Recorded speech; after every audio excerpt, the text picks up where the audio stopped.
The book I'm reading today is called The Pumpkin Patch Parable. See that big red barn and those rolling green fields? That's where the farmer lives, way out in the country. It's so far out the streets don't even have stop signs. The farmer grows lots of different things in those fields. He grows tall green corn and big red tomatoes, long yellow squash and little green peas. People eat that stuff for dinner. The best vegetables the farmer grows are pumpkins. They start out as flat oval seeds almost as big as raisins. One hot June day, soon after school let out, the farmer planted pumpkin seeds just like he did every summer.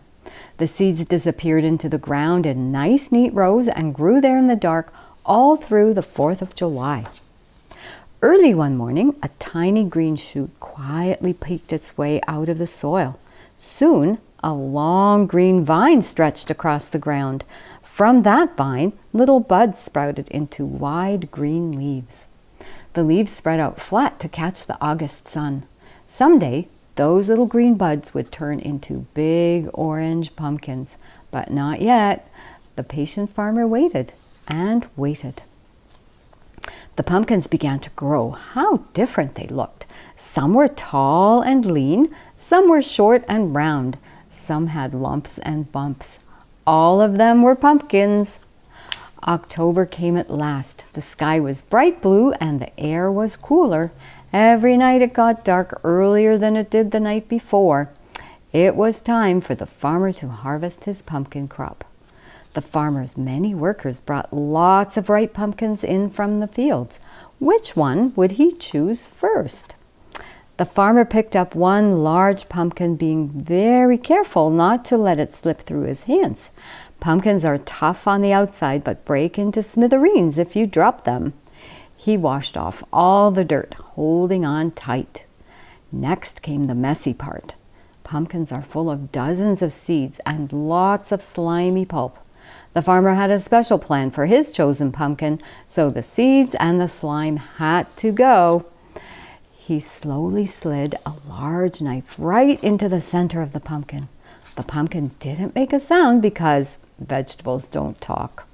If they did talk, the pumpkin might have said, "Ouch!"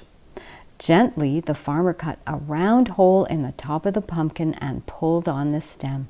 Squishy, stringy pulp waited for him inside. Yuck! The farmer pulled out all that slimy pulp and wrapped it up in an old newspaper. Off to the compost pile it went, never to be seen again. Then something really exciting happened. The pumpkin got a new face. The farmer carved a triangle for each eye. Pumpkins have eyes that don't blink or turn away. They see everything. He neatly carved a little square for a nose and then a big, wide smile. What happened next was wonderful. The farmer put a small white candle down inside the pumpkin and touched the wick with a flame. How that pumpkin glowed! All the neighbors knew that once again, the farmer had turned a simple pumpkin into a simply glorious sight. In the same way, God the Father offers His children the chance to be made new, full of joy and full of light, shining like stars in a dark world. And that's the end.